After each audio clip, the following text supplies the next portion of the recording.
1 Tessalonicenses 4, 13 a 18. Não queremos, porém, irmãos, que sejais ignorantes com respeito aos que dormem, para não vos entristecerdes como os demais que não têm esperança. Pois se cremos que Jesus morreu e ressuscitou, assim também Deus, mediante Jesus, trará em sua companhia os que dormem.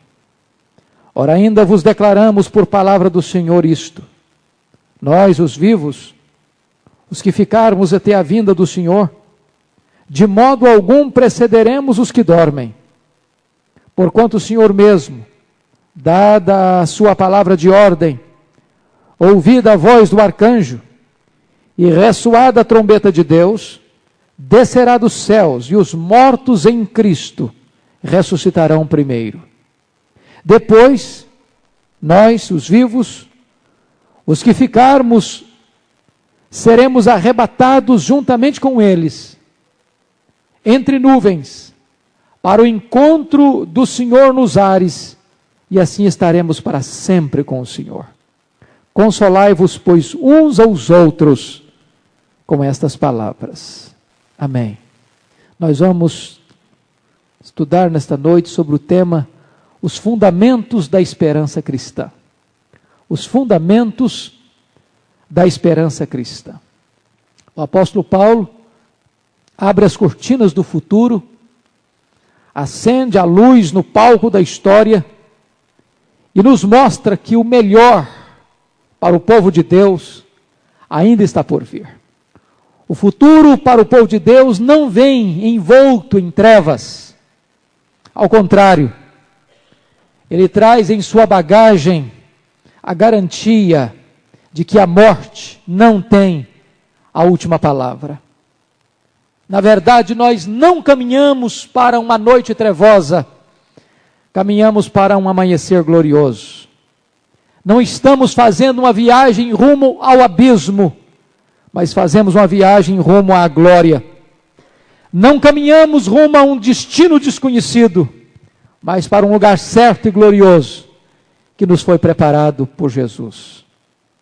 Precisamos afirmar que a história não é cíclica como pensavam os gregos, nem a história caminha para um desastre como ensinam os existencialistas.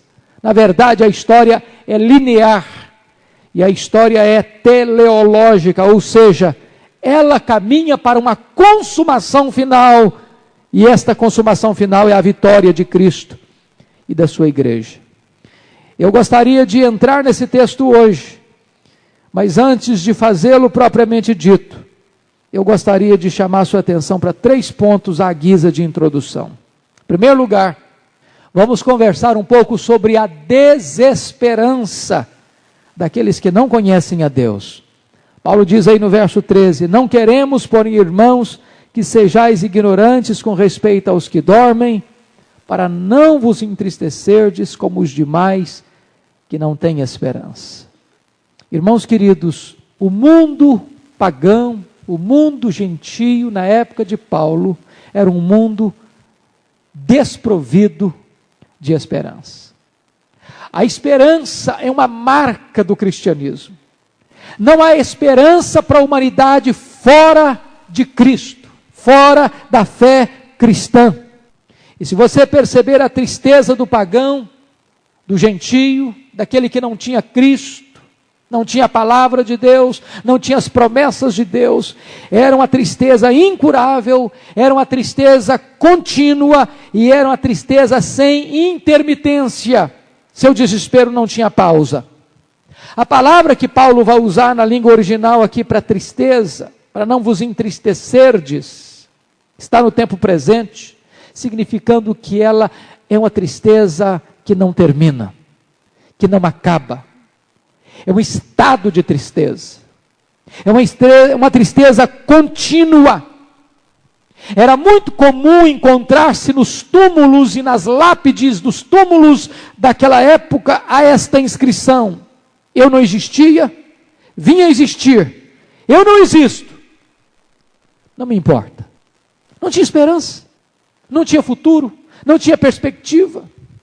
Se você perceber, os epicureus não acreditavam na eternidade. Eles diziam: comamos e bebamos, porque amanhã morreremos. A vida é só o aqui e o agora. Não tem futuro, não tem escatologia, não tem esperança, não tem eternidade. Os estoicos normalmente sintetizavam a fé, a crença deles da seguinte maneira: enquanto estamos vivos, a morte não existe para nós.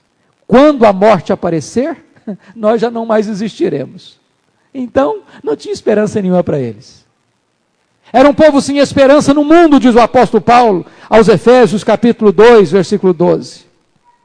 Era o desespero completo e total.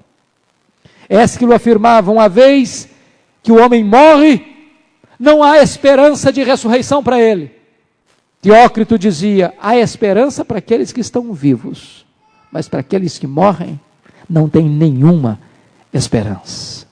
Cátalo dizia o seguinte, que quando essa nossa breve luz se extinguir, entraremos numa noite perpétua de sombra, de trevas, de escuridão e de incertezas. Por que Paulo escreve isto? Porque Paulo está escrevendo para uma igreja grega, egressa desta cultura, uma igreja que não apenas é neófita, nova na fé, mas uma igreja que está sendo perseguida, oprimida, e talvez muitos daqueles crentes estavam morrendo nas mãos de seus algozes, e desta maneira havia uma grande angústia no coração daqueles crentes. E a angústia era essa: os nossos entes queridos que estão morrendo, eles podem ter esperança? Eles podem ter alguma perspectiva de um dia estar com Cristo?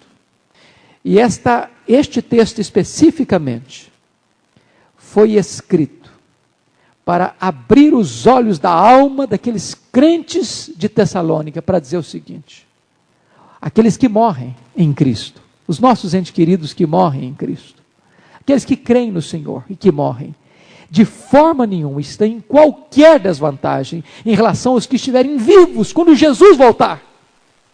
Há esperança para o crente. A morte não tem a última palavra. A morte não é a cessação da existência. A morte não é um ponto final na existência. Nós olhamos para frente, não com medo, não com incerteza, não com desespero, mas com gloriosa esperança.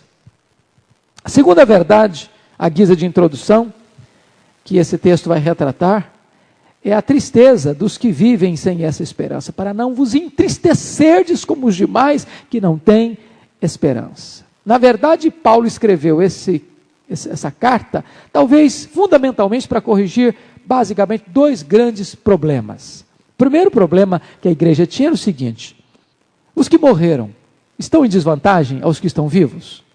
Paulo diz: não, não estão. Segunda pergunta, o segundo problema tratado vai ser o de quarta-feira que vem, se Deus nos permitir. E se Jesus vier, quando ele vier, como é que vai ser essa vinda dele? Se ele nos pegar desprevenidos, se ele nos pegar desatentos, será que nós vamos participar da salvação dele? Porque Paulo tinha ensinado para eles que o dia do Senhor vem como ladrão. E aí Paulo tem que escrever o seguinte: nós não somos filhos das trevas, nós somos filhos da luz. A volta de Jesus não há de pegar de surpresa os filhos da luz, porque os filhos da luz estão apercebidos. Os filhos da luz estão atentos. Os filhos da luz amam a vinda do Senhor. Os filhos da luz oram pedindo: Maranata, vem Senhor Jesus. Os filhos da luz apressam o dia de Deus, apressam a vinda do Senhor Jesus. Os filhos da luz estão vigiando e aguardando ansiosamente esse dia. Então, vocês não precisam ficar desesperados. É a mensagem de Paulo no capítulo 5, versículos de 1 a 11. Mas eu quero concluir essa introdução dizendo uma coisa maravilhosa que está aí no versículo de número 15. Olha aí comigo. Ora, ainda vos declaramos por palavra do Senhor isto: nós os vivos, os que ficarmos até a vinda do Senhor, de modo algum precederemos os que dormem. Por que Paulo está falando isso? Porque na verdade naquela época os filósofos estavam discutindo sobre imortalidade. Já naquela época, 500 anos antes de Cristo, a teoria espírita da metempsicose já era comum e conhecida no mundo. A questão da reencarnação. Mais tarde, vem a teoria, a tese, a doutrina equivocada do purgatório, que não leva esperança para ninguém. Então as pessoas estão sempre aí cogitando, filosofando, acerca desta questão do futuro, acerca da questão da vida por vir. E Paulo vai mostrar uma coisa: nós não precisamos especular, nós não precisamos ter medo nem incerteza, nós temos uma revelação de Deus a esse respeito, nós temos uma palavra revelada de Deus a esse respeito.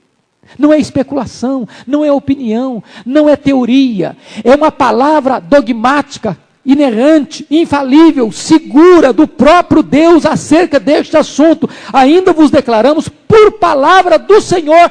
Isto é palavra do Senhor, não é opinião de homens, não é teoria humana, não é conjectura humana, é a revelação divina. Então, o que nós vamos estudar nesse texto não é uma ideia, não é uma opinião, não é uma teoria, é uma revelação divina, é palavra do Deus eterno. E nós vamos olhar 4 grandes verdades nesse texto. A primeira verdade que nós queremos destacar é a segunda vinda de Cristo. Versículos 14 e 15. Pois se cremos que Jesus morreu e ressuscitou, assim também Deus, mediante Jesus, trará em sua companhia os que dormem. Ora, ainda vos declaramos por palavra do Senhor isto: nós os vivos, os que ficarmos até a vinda do Senhor, de modo algum precederemos os que dormem. A palavra para vinda aqui é a palavra parousia. É a palavra mais comum do grego para a segunda vinda de Cristo.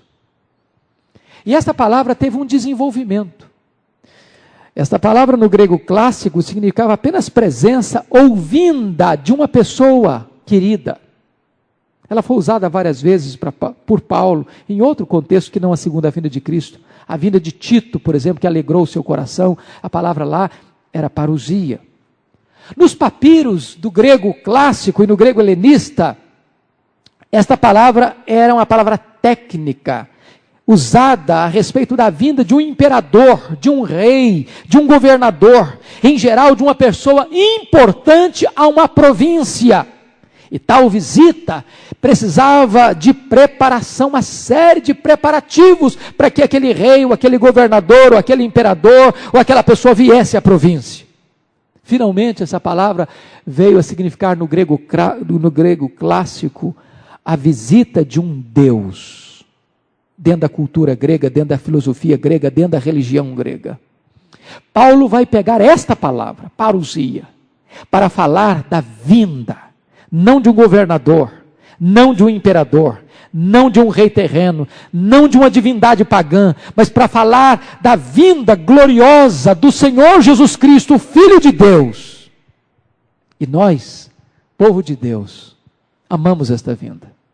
Nós, povo de Deus, nos preparamos para esta vinda. Nós, povo de Deus, oramos por esta vinda. Nós, povo de Deus, vigiamos acerca deste glorioso assunto, a vinda do Senhor.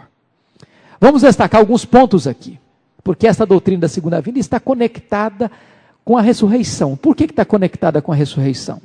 Porque, na verdade, esta era a dúvida da igreja. O problema da igreja é que Paulo está respondendo uma pergunta da igreja. E qual era a pergunta?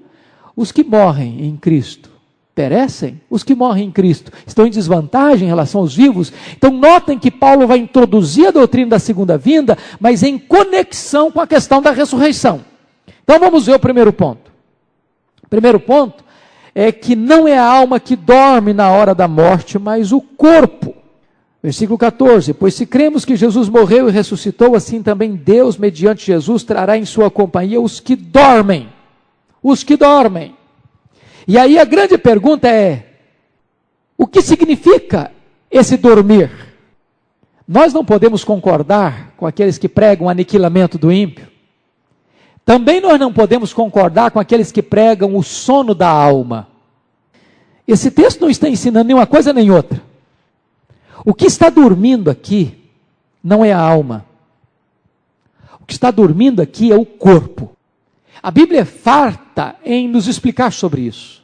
Por exemplo, quando a Bíblia fala do rico que banqueteava-se com os seus convivas, esquecendo à sua porta um homem faminto e doente, ele morreu, foi sepultado, e no inferno, estando em tormentos, olhou e viu Abraão no seu seio, e Lázaro no seio de Abraão, e disse: Pai Abraão, manda Lázaro que molhe a ponta do dedo, e venha colocar em minha língua, para refrescar-me nesta chama, neste tormento.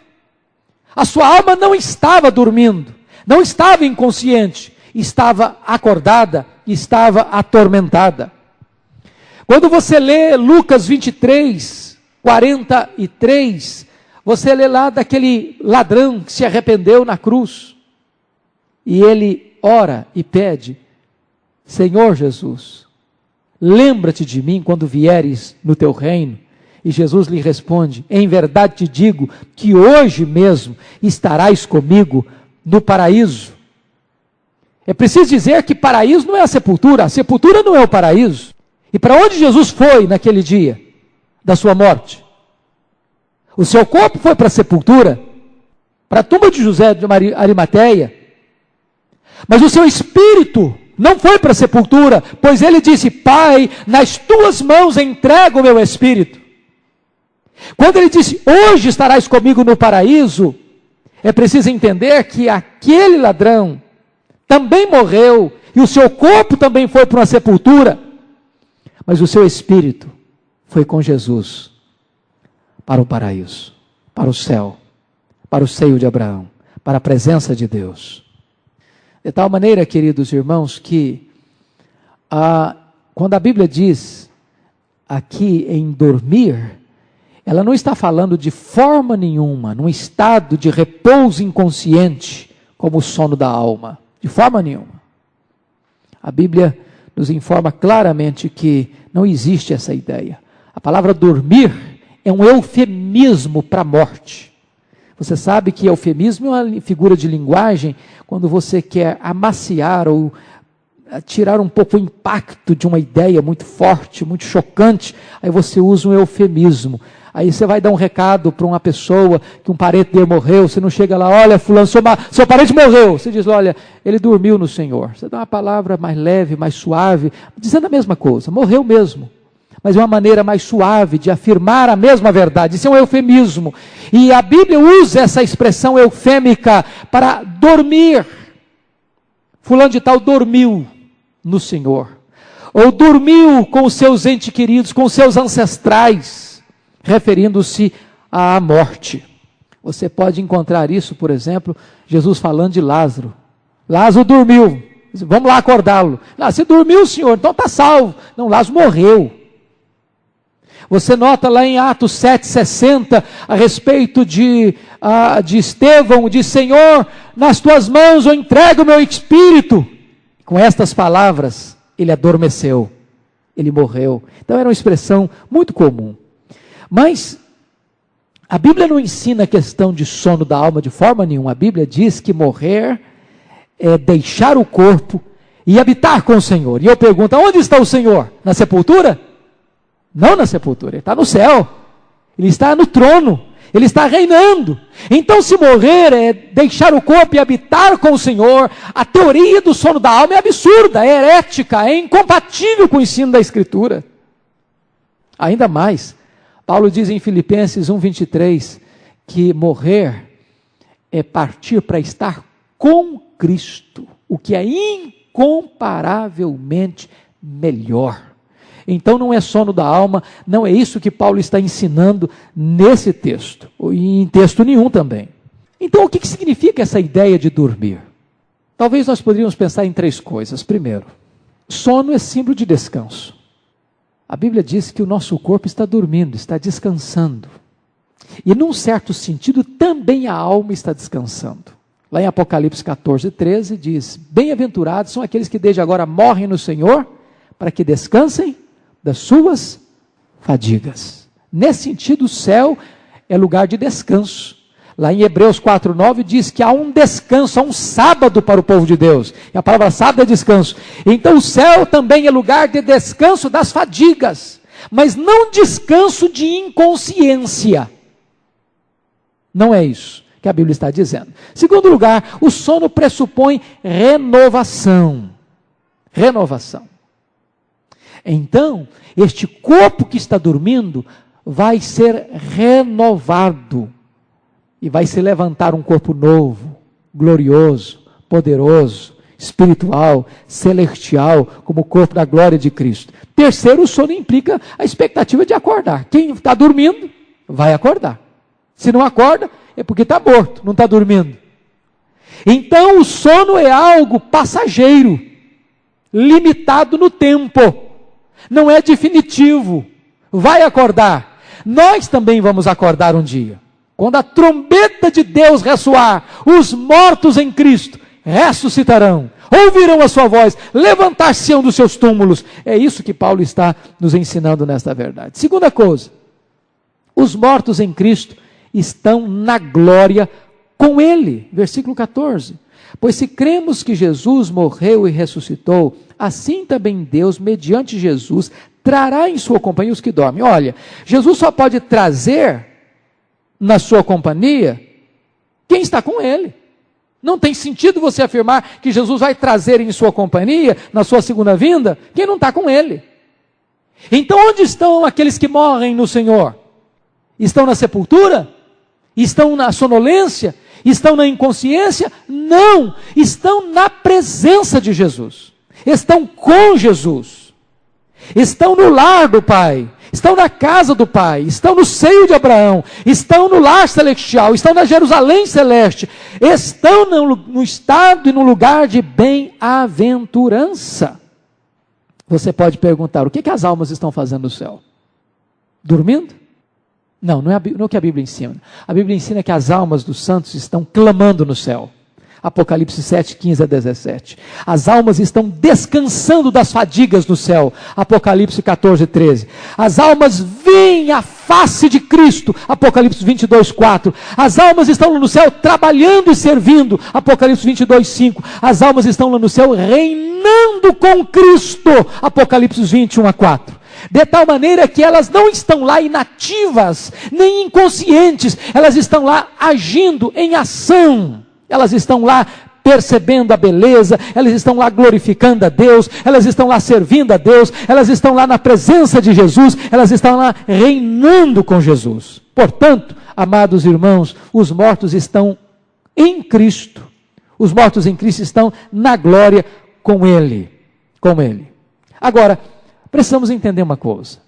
A teologia sistemática chama este intervalo entre a morte e a ressurreição de estado intermediário. O que seria esse estado intermediário? Note você que, embora aqueles que morrem já estão no céu, já estão na glória, mas não estão ainda desfrutando da glória na sua plenitude absoluta. Por que não? Porque, na verdade, nós fomos criados um corpo e uma alma. E antes da ressurreição, quem está no céu? Apenas a alma. O corpo não. O corpo ainda está na sepultura. E o pó volta à terra como era, o espírito volta a Deus que o deu.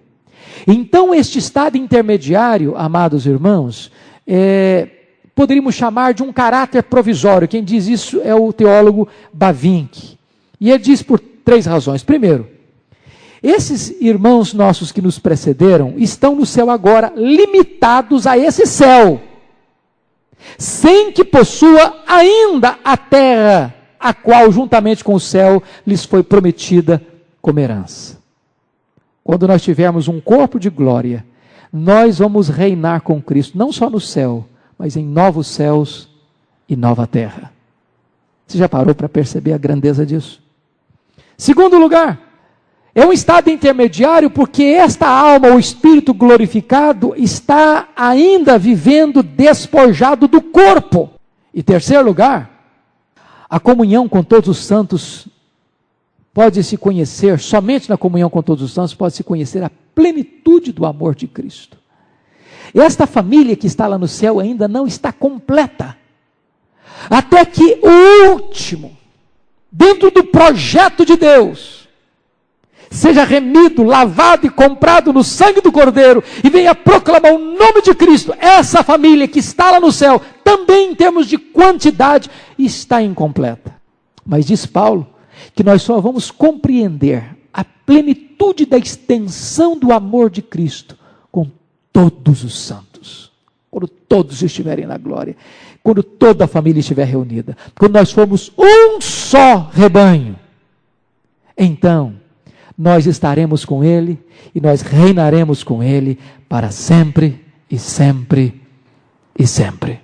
Terceira verdade, os mortos em Cristo virão com Cristo em glória. Note você o verso 14, que diz que mediante Jesus trará em sua companhia os que dormem. Note você que quando Jesus vier em glória, ele será acompanhado de um grande séquito, de uma grande multidão, de uma grande gloriosa caravana. Quem comporá essa caravana? Os anjos. Quem mais comporá essa caravana? Os remidos. Os espíritos dos santos aperfeiçoados que já estão reinando com ele no céu. Nenhuma alma ficará, nenhum espírito ficará, nenhum ser que reina com Cristo agora ficará lá no céu. Todos descerão com ele em glória, entre nuvens, nesse glorioso cortejo. Esta é a verdade que Paulo está nos ensinando nesse versículo de número 14. Ele trará do céu suas almas, de modo que possam reunir-se rapidamente, num piscar de olhos, com seus corpos, e assim partem para encontrar o Senhor nos ares, a fim de que permaneçam para sempre com Ele. Quarta verdade, os mortos em Cristo não terão nenhuma desvantagem em relação aos vivos. Olha o versículo 15. Ora, ainda vos declaramos por palavra do Senhor isso, nós os vivos, os que ficarmos até a vinda do Senhor, de modo algum precederemos os que dormem. Paulo está respondendo aqui a pergunta da igreja. Os que morrem em Cristo estão em desvantagem aos que estiverem vivos? E Paulo diz, de modo algum. De modo algum. E ele vai nos dar aqui duas razões. Primeiro, porque quando o salvo morre, sua alma entra imediatamente no gozo. Por que uma pessoa que morre não está em desvantagem ao que está vivo? Porque imediatamente a sua alma já entra no gozo do céu. E a Bíblia diz que na presença de Deus tem plenitude e alegria. Tu me guias com o teu conselho eterno e depois tu me recebes na glória. É a fala de Asaf lá no Salmo 73. Lá em Hebreus capítulo 12, versículo 23, diz que o Espírito dos santos, na hora da morte, é aperfeiçoado e entra no céu. Que coisa maravilhosa, irmãos. O nosso espírito, a nossa alma não teria condições de entrar no céu sem aperfeiçoamento. Então Deus opera o milagre da perfeição, do aperfeiçoamento, para ele entrar na glória. E por isso a Bíblia prossegue para dizer o seguinte, que para nós a morte é um lucro. A Bíblia diz que ela é preciosa aos olhos de Deus e é um estado de bem-aventurança.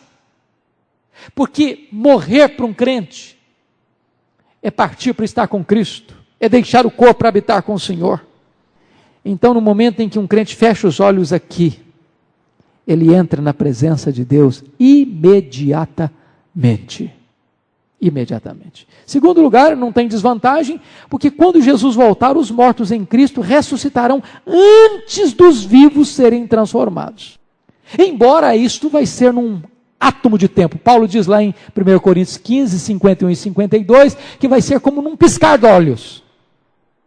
Os mortos em Cristo ressuscitarão, os que estiverem vivos serão transformados e arrebatados para encontrar o Senhor Jesus nos ares. Essa palavra grega que aparece em 1 Coríntios 15, 52, no instante, é a palavra grega átomos, de onde vem a nossa palavra portuguesa átomo. E a palavra átomo, até bem recentemente, um átomo era indivisível. E essa palavra é uma palavra que descreve um período de tempo tão breve, tão curto, que ela era usada, por exemplo, para o faiscar de uma estrela, ou para o dardejar da cauda de um peixe, ou para o abrir e fechar dos seus olhos. Vai ser nesse instante, nesse átomo de tempo, que Jesus virá. A Bíblia chega a dizer que vai ser como um relâmpago que sai do Oriente e chega ao Ocidente. Vai ser uma vinda não apenas rápida, vai ser surpreendente, como um ladrão aborda uma pessoa de noite. E diz o texto, que antes dos vivos serem transformados, os mortos vão ressuscitar. De tal maneira que uma pessoa que morre em Cristo, ela não está em desvantagem em hipótese nenhuma, de forma alguma. Ela está em vantagem. Agora, notem vocês uma coisa importante aqui. Quando a Bíblia diz assim, e os mortos em Cristo ressuscitarão primeiro, ressuscitarão primeiro em relação a quem? Ressuscitarão primeiro em relação aos outros mortos ímpios? É isso que Paulo estaria pregando aqui? Será que Paulo estaria ensinando aqui duas ressurreições? Não, não é isso que o texto está dizendo. Você pode prosseguir a leitura. E os mortos em Cristo ressuscitarão primeiro, depois nós, os vivos, os que ficarmos, seremos transformados e arrebatados. Ou seja, Paulo não está pregando aqui uma diferenciação entre duas ressurreições, ou ele não está fazendo uma comparação aqui entre crentes e incrédulos. O que ele está fazendo aqui é uma diferenciação entre dois crentes, o crente que morreu em Cristo e o crente que estará vivo na volta de Jesus Cristo. O assunto aqui não é ímpio, esse texto não está tratando da ressurreição do ímpio, porque Paulo está nesse texto respondendo uma pergunta específica da igreja de Tessalônica: como é que fica o crente em Cristo que morre? Ele fica em desvantagem? Paulo diz, não, ele não fica em desvantagem. Segunda verdade que esse texto nos mostra é sobre a ressurreição dos mortos, versículos 15 e 16, olha aí comigo. Ora, ainda vos declaramos por palavra do Senhor isso, nós os vivos, os que ficarmos até a vinda do Senhor, de modo algum precederemos os que dormem, porquanto o Senhor mesmo, dada a sua palavra de ordem, ouvida a voz do arcanjo, ressoada a trombeta de Deus, descerá dos céus, e os mortos em Cristo ressuscitarão primeiro. É preciso dizer, em primeiro lugar, que os gregos rejeitavam a doutrina da ressurreição. Quando Paulo esteve em Atenas e falou da ressurreição, diz o texto que eles escarneceram de Paulo. E é importante lembrar que Tessalônica era uma cidade grega. E desta maneira, aqueles crentes novatos, novos, neófitos, eram egressos exatamente dessa cultura grega. Sabem por quê, queridos? A grande esperança dos gregos não era a ressurreição. A grande esperança dos gregos era livrar-se do corpo. A teologia dos gregos ensinava que o corpo era um claustro, era uma prisão da alma. Então a virtude não era a ressurreição, a virtude era livrar-se do corpo. Então quando Paulo saiu pregando ressurreição, para eles aquilo era uma coisa absurda, aquilo estava na contramão das convicções deles, por isso eles escarneceram de Paulo. Eles não acreditavam. Eles eram como os saduceus da época de Jesus, também não acreditavam na ressurreição. Aí Paulo vai mostrar para essa cultura que a ressurreição de Cristo é a garantia da nossa ressurreição. Olha aí, por favor, versículo 14. Pois se cremos que Jesus morreu e ressuscitou, assim também Deus, mediante Jesus, trará em sua companhia os que dormem. Sabe qual foi a heresia que graçou na igreja ali na região da Grécia? Tanto em Tessalônica, quanto lá em Corinto, que também era uma cidade grega. Era a seguinte, eles até acreditavam na ressurreição de Cristo. Eles não tinham problema em acreditar que Cristo ressuscitou. Mas ao mesmo tempo que mantinham a crença na ressurreição de Cristo, eles não acreditavam que os mortos em Cristo pudessem também, de igual modo, ressuscitar. O que Paulo vai ensinar agora nesse versículo 14 é que as duas crenças andam juntas. Você não pode crer numa sem crer na outra. Porque a ressurreição de Cristo é a base, é o alicerce, é a garantia, é o penhor da nossa ressurreição. Se Ele ressuscitou, nós também haveremos de ressuscitar. Essa é a grande tese de Paulo nesta carta e na carta aos Coríntios. E eu gostaria de chamar a sua atenção para a leitura de um texto, porque esse para mim é o texto clássico que vai nos explicar essa tensão que estava na mente dos coríntios e na mente dos tessalonicenses. Abra sua Bíblia aí, por favor, depois você volta para lá, para Tessalonicenses, em 1 Coríntios 15, versículos 12 a 20. Olha para você ver o que estava se espalhando nas igrejas gregas. Olha aí, versículo 12. Ora, se é corrente pregar-se que Cristo ressuscitou dentre os mortos, como, pois, afirmam alguns dentre vós que não há ressurreição de mortos? Era comum pregar que Jesus tinha ressuscitado, mas eles não estavam acreditando que os mortos ressuscitariam. Qual é o argumento que Paulo vai usar? Versículo 13. E se não há ressurreição de mortos, então Cristo não ressuscitou.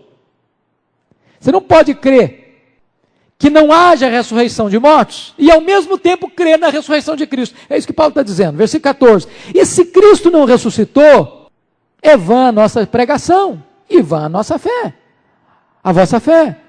E somos tidos por falsas testemunhas de Deus, porque temos asseverado contra Deus que ele ressuscitou a Cristo, o qual ele não ressuscitou, se é certo que os mortos não ressuscitam. O argumento de Paulo é o seguinte: não dá para você crer na ressurreição de Cristo e ao mesmo tempo negar a ressurreição dos mortos. Se você professa a ressurreição de Cristo, você tem que crer na ressurreição dos mortos. Se você crê na ressurreição dos mortos, você tem que crer na ressurreição de Cristo. Versículo 16. Porque se os mortos não ressuscitam, também Cristo não ressuscitou.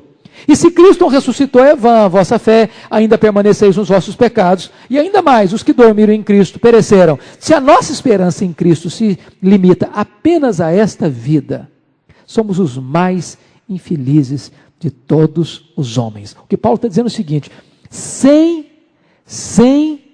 escatologia, sem crença na ressurreição, sem crença numa vida futura de bem-aventurança, cristianismo não tem nenhuma perspectiva de esperança para ninguém. Então, nós somos os mais infelizes. Então, vamos abraçar o hedonismo, que diz: comamos e bebamos, porque amanhã morreremos. Mas chega o verso 20, Paulo afirma a sua tese: mas de fato, Cristo ressuscitou dentre os mortos, sendo ele as primícias dos que dormem. Ou seja, porque ele ressuscitou, ele é primícia. Ele foi na frente, ele abriu a fila, ele abriu o caminho. Talvez você possa perguntar: mas não existe na Bíblia vários relatos de pessoas que ressuscitaram? Como é que Cristo então é a primícia dos que dormem? Como é que fica Lázaro? Como é que fica o filho da viúva de Naim? Como é que fica a filha de Jairo? Como é que fica Dorcas? Como é que fica Eutico? Como é que Cristo é a primícia dos que dormem? É importante entender isso. Todas as pessoas neste mundo que já ressuscitaram para morrer de novo. Ressuscitaram não com um corpo de glória, mas com o mesmo corpo corruptível e mortal.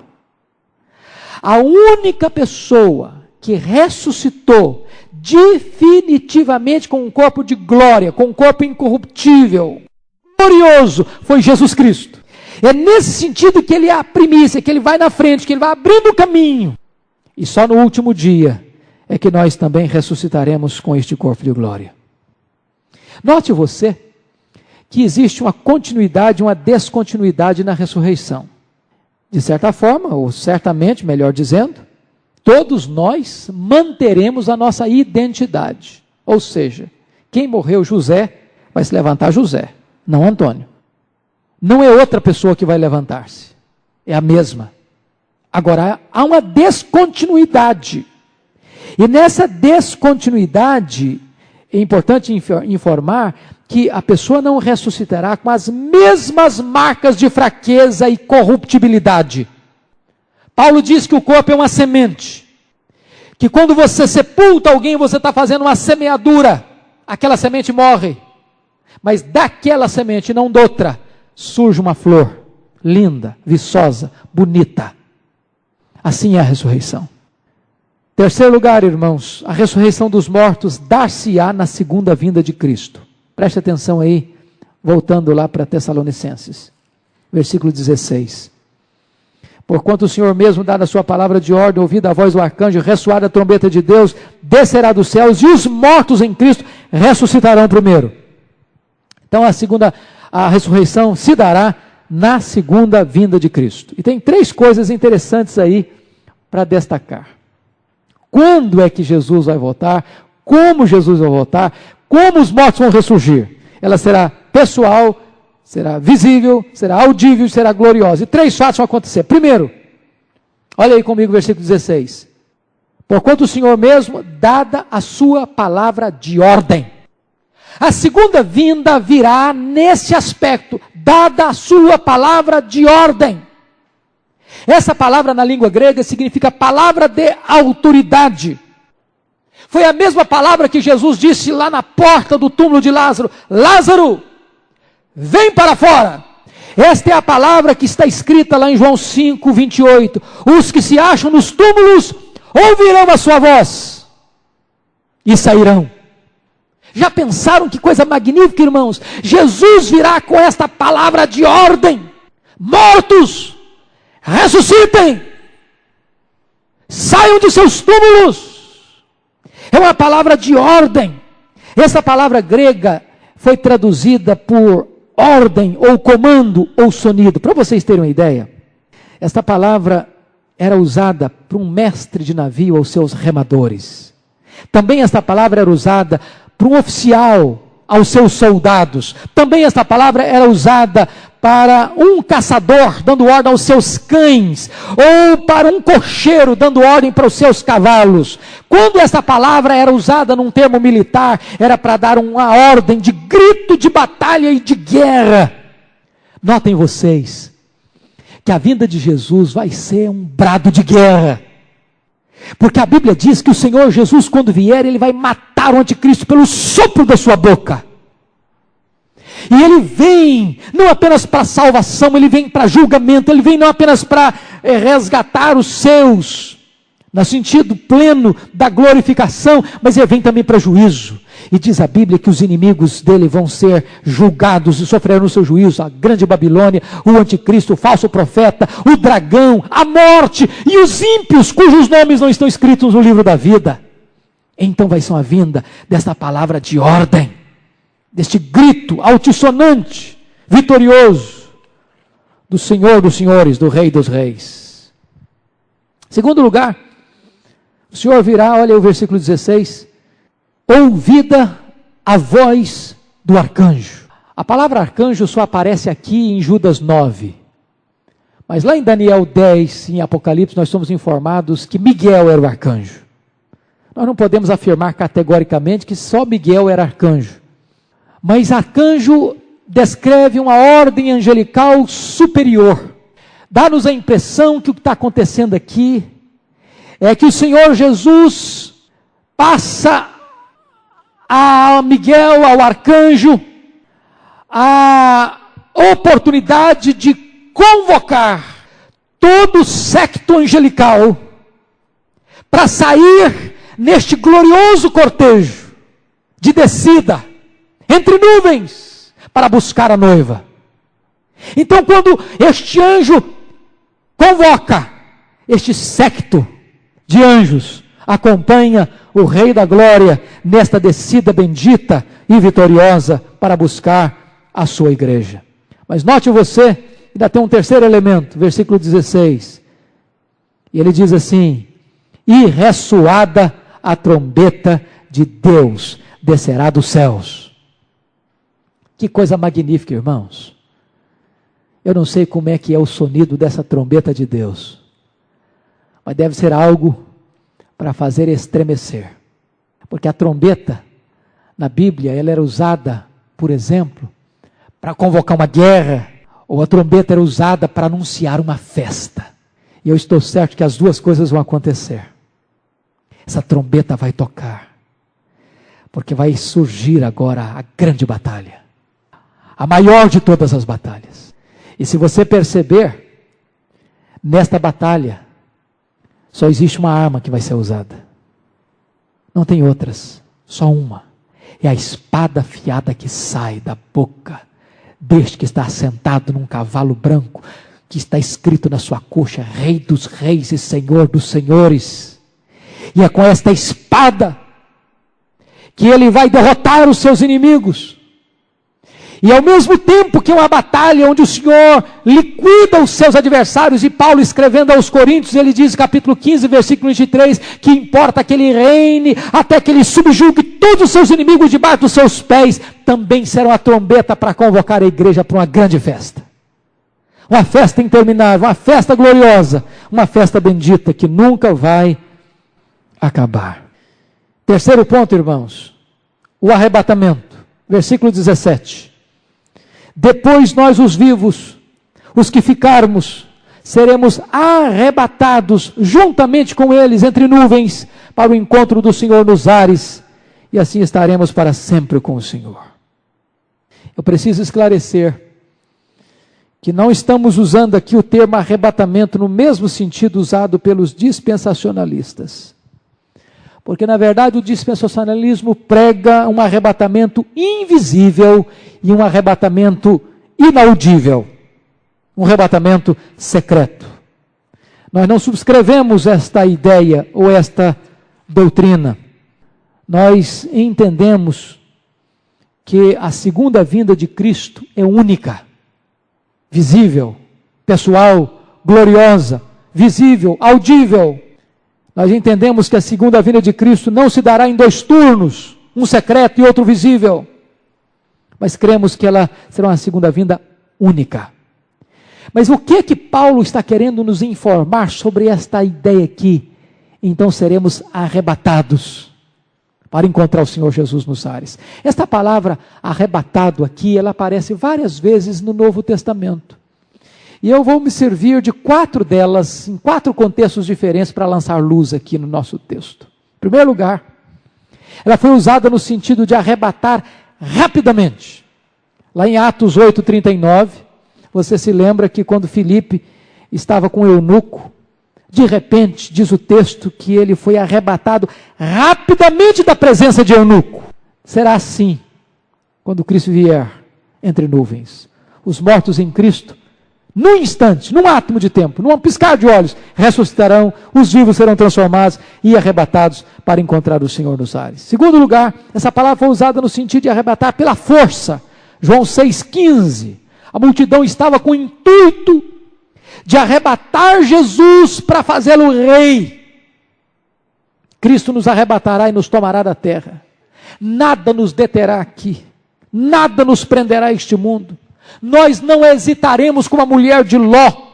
Nós seremos desprendidos aqui, como que puxados por um imã, pela presença bendita e gloriosa do Senhor Jesus. Terceiro lugar, terceiro mesmo, foi usada no sentido de arrebatar para um novo lugar. Segundo Coríntios 12:13 diz que Paulo foi arrebatado até o terceiro céu. E nós também seremos arrebatados para os ares e para estarmos para sempre com o Senhor. Em quarto lugar, esta palavra foi usada no sentido de arrebatar do perigo. Atos 23:10, quando os judeus queriam matar Paulo, diz o texto que Paulo foi arrebatado da turba de judeus que queriam matá-lo. E desta maneira esse texto quer dizer que o arrebatamento nos arrancará das entranhas de um mundo que está maduro para o juízo. E Deus nos tirará do meio dessa tribulação, desta grande tribulação, e nos levará salvos e seguros para o seu reino de glória. Eu quero terminar com o último ponto. A eternidade. A reunião na eternidade. Olha comigo o versículo 18. Consolai-vos, pois, versículo 17 ainda, e assim estaremos para o encontro do Senhor nos ares, e assim estaremos para sempre com o Senhor. Consolai-vos, pois, uns aos outros com estas palavras. Irmãos, o que é eternidade? Estaremos para sempre. O que significa isso? A ideia de eternidade não necessariamente significa bem-aventurança. Porque pense você se a eternidade fosse apenas um tempo que não acaba mais. Se fosse monótona. Se fosse enfadonha. A eternidade seria um suplício e não uma bem-aventurança. O que torna a vida bela? A dinamicidade, a variedade, a mudança de clima, de ambiente, de lugares, de situações. Por que você tira férias? Para sair um pouco daquilo que você sempre faz, todo dia, toda hora, para mudar o hábito, para mudar a cabeça, para arejar a mente. Preste atenção que eternidade não significa apenas uma duração sem fim de tempo. Quando a Bíblia fala de vida eterna, ela está falando muito mais da qualidade desta vida do que da duração desta vida. Lá em João 17,3 diz que vida eterna é conhecer a Deus e conhecer a Jesus. Aqui o texto está dizendo que esta reunião não será apenas uma reunião, nós estaremos reunidos com Cristo, com Ele, comunhão com Ele, a eternidade é comunhão com Ele. Esta foi a oração de Jesus: Pai, a minha vontade é esta, porque os meus discípulos vejam a minha glória que Tu me confiaste. Então o que é esta eternidade? Em primeiro lugar, irmãos, este encontro será uma festa apoteótica, nós estaremos para sempre com Ele. E esta tese aqui é a mesma tese lá das bodas do Cordeiro. Você se lembra das 4 fases das bodas em Israel? Primeiro noivado, compromisso do noivo com a sua noiva, e ela então se preparava, se ataviava para o noivo. A Bíblia diz que o Senhor Jesus fez conosco uma aliança, nós somos dele, ele é nosso. Segundo, a preparação para o casamento. Nesse tempo o noivo pagava o dote pela sua noiva, e a noiva se ataviava para o noivo. A Bíblia diz que Cristo morreu pela igreja, e a igreja se prepara, se atavia, se purifica, aguardando a vinda desse noivo. Terceiro, o cortejo do noivo à casa da noiva, com os seus amigos, ao som de música. E diz a Bíblia que então Jesus Cristo virá com esse cortejo, ao som da trombeta de Deus, com um grande séquito de anjos e de remidos, para vir buscar a sua noiva. E a última fase, a festa das bodas, tinha início quando o noivo levava a sua amada para a casa do pai. Aí começava a festa. A Bíblia diz que Jesus, o noivo, vem pegar a sua noiva e vai levá-la para a casa do pai. E esta festa nunca vai acabar. É isso que ele está querendo dizer por essa eternidade. Segundo lugar, esse lugar será um encontro glorioso. Por que glorioso? Porque não tem mais a presença dos inimigos. Note Apocalipse, que a partir do capítulo 17 os inimigos vão caindo. Cai a Babilônia, cai o anticristo, cai o falso profeta, cai o dragão, cai a morte, cai os ímpios. E então, quando não tem mais inimigo, diz a Bíblia que vi novos céus e nova terra. E então esse encontro é um encontro de glória, porque nós teremos um corpo novo, nós teremos um corpo de glória, nós estaremos em estado de bem-aventurança eterna, glorificados na presença do Senhor, sem dor, sem lágrima, sem luto. Essa perspectiva é tão gloriosa que Paulo chega a dizer o seguinte: irmãos, quando a gente para pensar no que Deus preparou para nós, o sofrimento do tempo presente não é para comparar com as glórias por vir a serem reveladas em nós. Então as tribulações, por mais profundas e amargas, elas são leves e momentâneas, diante da grandeza desta glória que nos foi reservada. Finalmente, este encontro será eterno, e assim estaremos para sempre com o Senhor. Para sempre. Nada vai interromper. Não vai ter maldição lá para perturbar. O diabo lá não penetrará para enganar. O pecado não poluirá a Nova Jerusalém. Não haverá qualquer maldição, não haverá dor, não haverá lágrima, não haverá doença, não haverá tristeza, não haverá despedida, não haverá adeus. E eu concluo com 2 pontos práticos.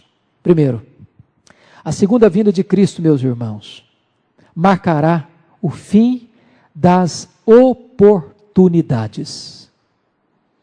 Note que quem está descendo em glória não é mais aquele que está oferecendo chance de salvação. Ele não descerá mais com as marcas dos cravos, ele descerá com o cetro de ferro. Ele vem para estabelecer o juízo. Portanto, o tempo de oportunidade é hoje, é agora. Porque depois que a trombeta soar, a porta se fecha e não tem mais chance nenhuma. Segunda coisa prática desse texto é que a segunda vinda de Cristo deve encher o coração dos salvos de consolo. De consolo.